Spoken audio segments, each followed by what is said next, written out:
Niki rungokno tenan kula terangno masalah nasab ya. Dados nasab sing diharamno kawin niku pitu, nggih. Nasab sing diharamno kawin niku pinten? Pitu. Nggih niku hurrimas alaikum napa? Ummahatukum wa banatukum wa akhwatukum wa ammatukum wa khalatukum wa banatul akhi wa banatul ukhti.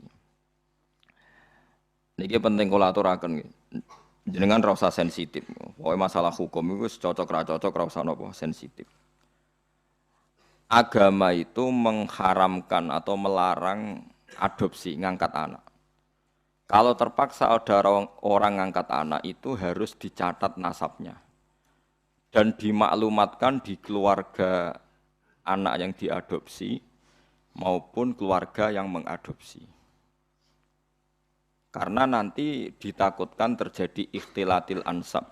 Nggih kula balen terjadi ikhtilatil ansab, percampuran apa? Nasab.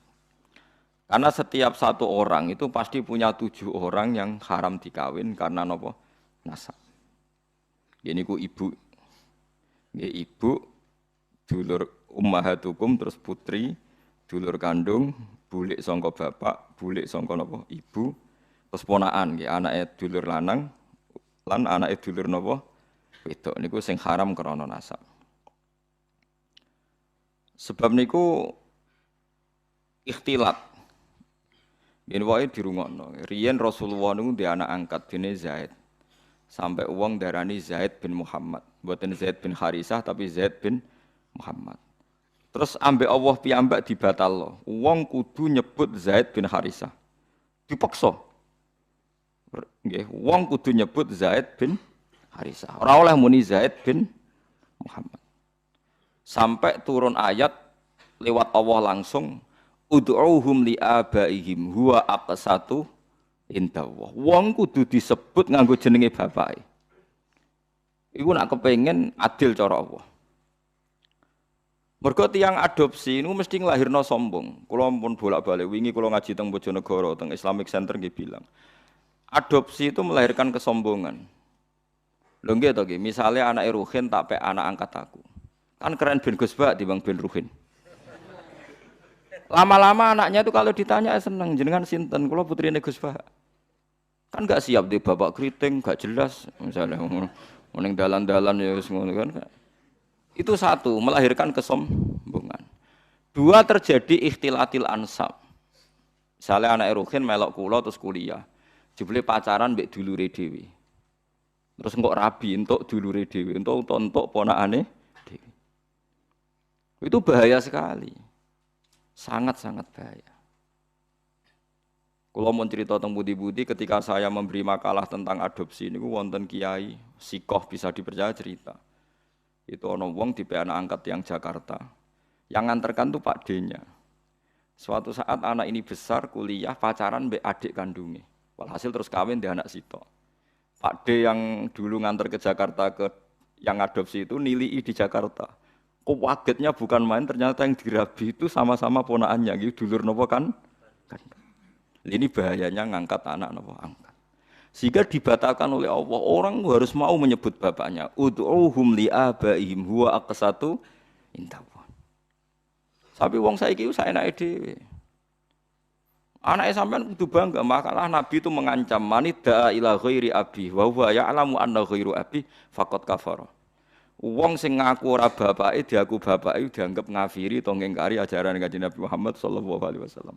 Karena satu melahirkan kesombongan itu mesti. Karena mesti milih yang keren kan? Milih sing napa? Keren. Nomor 2 terjadi campur aduk napa? Nasab. Mari kula suwun sing pun kadung anak istilah anak angkat itu istilah bahasa Indonesia. Tetap harus ditulis silsilah keluarganya, dia saudaranya berapa. Kalau anaknya itu tersinggung dianggap anak angkat, berarti cah sombong sadok balik nang keluargane. Ape-ape ya ape. Orang mek anak angkat itu alasannya kan saake, kepengin nulung wong miskin. Kula balene, rata-rata niate kan kepengin nulung orang napa miskin. Nak cara kula, nak pancen niate gitu betul. Niki pendapat kula lho. Tapi maksud nyangkut pembatalan anak angkat itu jelas ada di Quran, di hadis. Alasan kedua ikhtilatul ansab ya ada di kitab. Tapi yang ketiga ini pendapat saya. Yang ketiga ini jelas. Saya ulama itu harus jelas. Yang tadi di Quran, di hadis itu dua alasan tadi di Quran, di hadis. Yang ketiga ini saya pribadi. Dan saya yakin saya benar. Kalau Anda tidak sependapat dengan saya, berarti ratau mikir. Orang kok sampean luwih napa? Bener. Misalnya aku anak angkat Ruhin. Terus sakit, roca keriting, klunak-klunuk sampai anak angkat. Sedih cek cilik kene cek imut ora tuwa wanen ngene iki masale aja bayangno saiki Gus. An cilike kan lucu ya keriting lemu putih ngono kan sampai anak angkat. Ah itu kan misalnya Ruhin kan wis serai-rai kakean pola kan. Terus minta sepeda motor Tiger atau Nexon atau Ninja gitu. Kan berarti saya kalau nuruti anak angkat karena dia sudah kayak anak saya kan mungkin tak turuti. Tuku sepeda motor 30 juta. Dia umur 16 tahun tak tukokno sepeda motor karena dia kayak anak angkat 20 juta. 20 juta itu kalau saya niat baik, yang penting tak kekno wong fakir miskin atau tak kekno santri. Itu dapat berapa santri? 20 juta misalnya tak kekno wong soleh atau santri atau masyarakat. Kalau 20 orang saja dapat 1 jutaan anu maturune tak ngamek ndongakno kabeh. Kere 20 ndongakno kabeh. Tapi gara-gara me anak angkat, uang 20 itu tersentral, terpokok ning satu orang. Yaiku ning Ruhin, iku wae dienggo sepeda motor sing ra jelas manfaatnya. Paham sing kula maksud? Hanya dari segi sosial kan menjadi manfaat ini terbatas kan? Nggih, betul. Nah, aku rame anak angkat Ruhin kebagian 1 juta, mungkin Mustafa kiri pisan kebagian 1 juta kan beberapa orang karena saya ada harus terfokus mikir cak keriting. Paham nggih? Lho tenan paham tenan to. Lho kowe oleh menentang pendapat saya boleh, saya pastikan ini pendapat saya. Tapi kan iso globalnya paham toh nggih. Artinya kalau orang engko Ruhin dewasa tak gekno omah, entek 100 juta. Alasannya sakit Ruhin anak melarat. Andai kan aku gak mek anak angkat mungkin 100 juta lebih ke orang banyak. Tapi tetap boleh loh mek anak angkat. Tapi cara kula nggih sekadar ya. Ya sayang, tetap kembalikan ke keluarganya, dibiayai saja. Itu dia mendapat kasih sayang keluarga, dia tidak sombong. Paham ya? Loh soal ingin spesial ya spesial saja, misalnya sama ranti anak. Nah kecuali mungkin ada pengecualian darurat, sampean nggak punya anak, ada ponaan atau keluarga, kamu angkat. Tapi nasabnya harus tetap ditulis, saya ulang-ulang, nasabnya harus ditulis. Karena ciri utama manusia yang disebut Allah adalah faja'alahu nasabah. Jadi orang harus jelas nasabnya. Jadi alasan ketiga tadi kelihatan. Kalau anak angkat itu kan nanti semua aset itu kan terkonsentrasi. Itu mau. Biasanya wong lomo 20 juta dibagi wong akeh gara-gara di anak angkat satu mungkin hanya untuk beli apa? Sepeda motor. Sepeda motor, mulai cak keriting ngono wis mbawa weling njuk sangu 1 juta. Entek sedino. Padahal mau tak kena fakir miskin 1 juta cukup saulan kan. Ya sehingga sampean ndak usah tersinggung. Kalau mau cerita hukum, sehingga sirinya kenapa Rasulullah itu orang paling dicintai Allah dan punya hiburan ngepek anak angkat yaitu Zaid bin Harisah itu dibatalkan oleh Allah sendiri, dibatalkan oleh Allah sendiri. Tapi jangan kira dibatalkannya itu dibatalkan total secara sosial boten, dibatalkan secara hukum nasab. Sehingga semua sahabat yang dulu manggil Zaid bin Muhammad dimarahi Allah, suruh manggil Zaid bin Harisah. Paham gitu, terus kula suwun sing wis kadung mek anak angkat ya ora usah dibatalno tapi nasabnya ditulis. Dan anak itu mulai kecil pun diberi pengertian kalau kamu anaknya ini, saudara kandungmu ini. Nah soal kowe kuwatir kok nang bocah tersinggung wong Jawa. Kamu harus lebih kuwatir ketimbang nanti nasabnya kacau balau kawin mbek dulure dhewe, kawin mbek ponakane. Senengane kok nggo alasan rasa Jawa. Ora tau mikir nasibe agama, dipikir nasibe rasane wong Jawa. Soale kaya aku mbek Mustofa tuwa jenggoten corong Jawa wajib dihormati, sesat tapi dihormati Mustofa. Wong ra jelas jluntrunge kok apa dihormati. Harus pakai agama jelas. Orang dihormati karena alimnya atau karena lomane atau krana sabar melarate. Kudu jelas, kudu nyetor slip. Paham nggih? Alasan dihormati. Gak apa-apa misalnya ke nulis, Gus saya fakir 10 tahun sabar.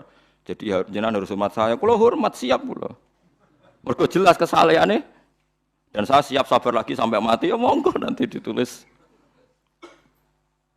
Mlebu swarga syaratnya ngalim, kowe ngalim ya abot, sugih, wis kadung ora sugih. Paling mungkin ya melarat karena sudah kadung melarat. Itu syaratnya sabar. Sabar itu orang ngeluh. Orang ngeluh itu betah. Biasanya wong nak betah mbek Allah diterusno wis betah.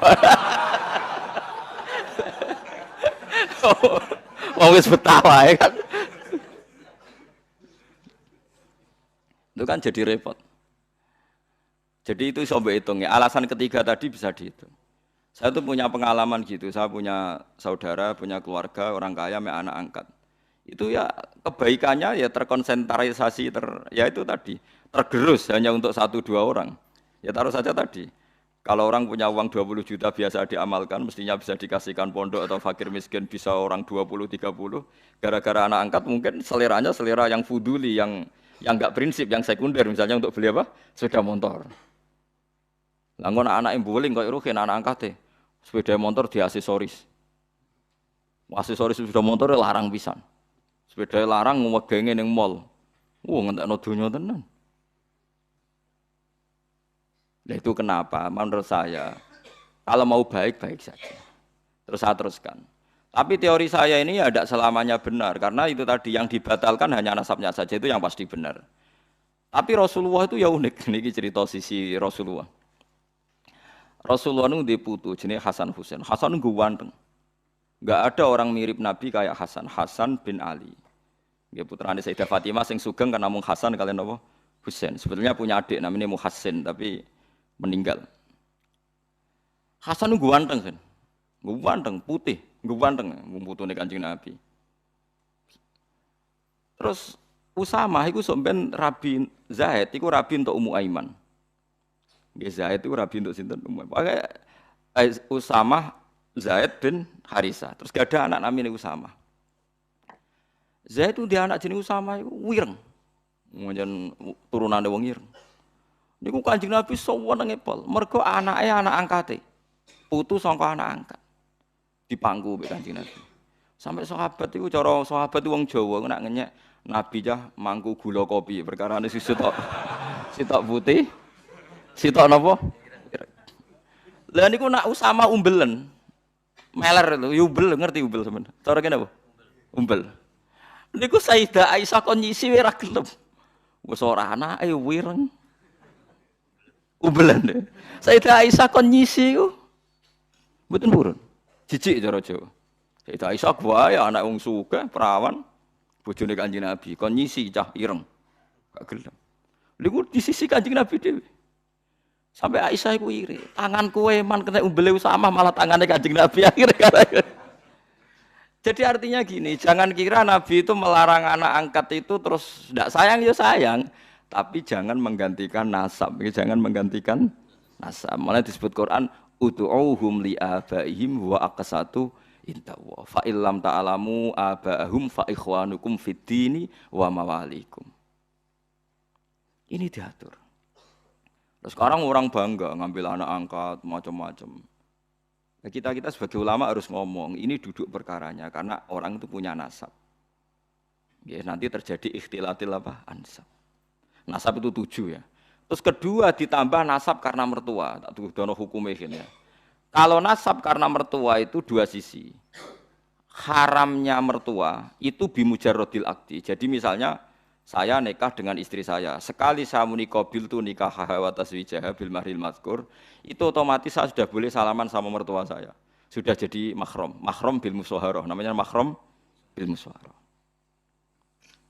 Tapi kalau saya rabi ibunya, misalnya Ruhin ono rondo.